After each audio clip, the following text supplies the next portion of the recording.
So keep that in mind because we're going to talk about that inshallah later.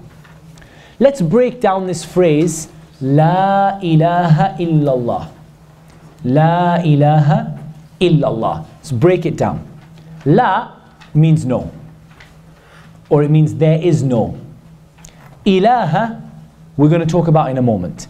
Illa means except, and Allah means Allah. So there is no ilah except Allah. There is no ilah except Allah.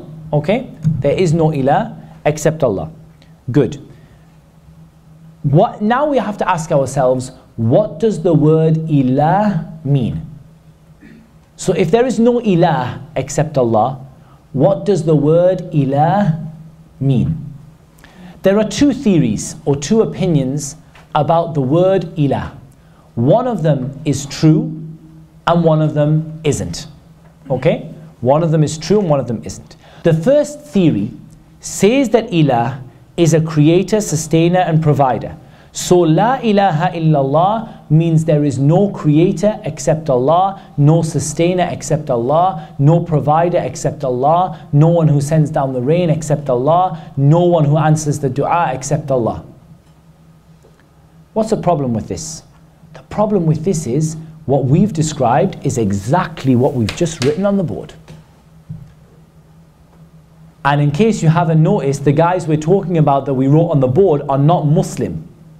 Not only are they not Muslim, but they are actually the ummah that the Prophet ﷺ is fighting sword to sword. And Allah calls them kadhibun kaffar. The person who is a liar and a disbeliever for their, saying about their intercession and their coming nearness to Allah subhanahu wa ta'ala. So this is really quite important. If we say that La ilaha illallah means there's no creator except Allah, there's no sustainer except Allah, there's no provider except Allah, there's no one who answers your dua except Allah, many Jews, Christians, Hindus, Buddhists, idol worshippers would suddenly become Muslim. Because currently, what we've just described in this theory is exactly what Quraysh used to believe. Does everybody understand that?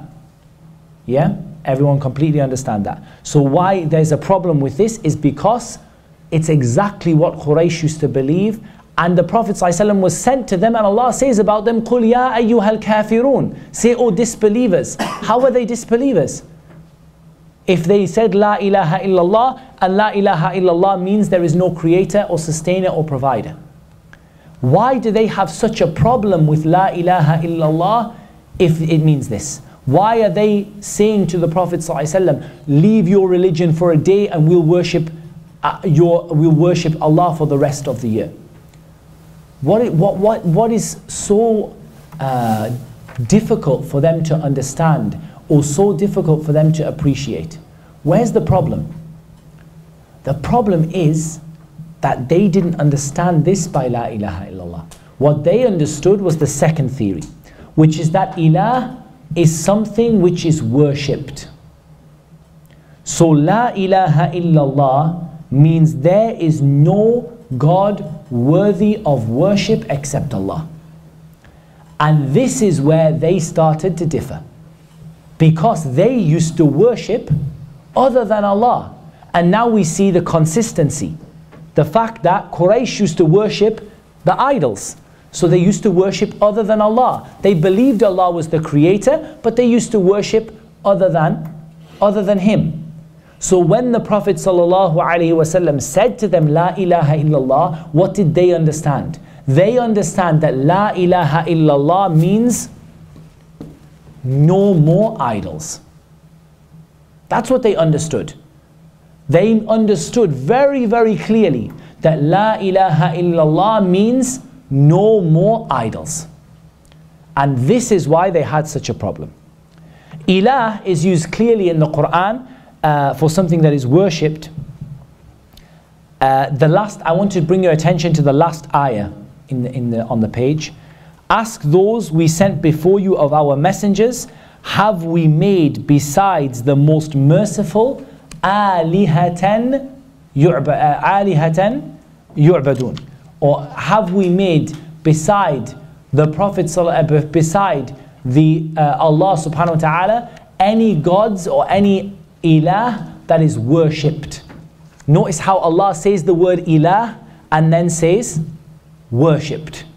And that is the meaning of ilah. Ilah is something that is worshipped. When Quraysh said, has he made all of our gods into one God? They were clearly not meaning, has he made all of our creators into one creator? Has he made all of our gods that send down the rain into one God?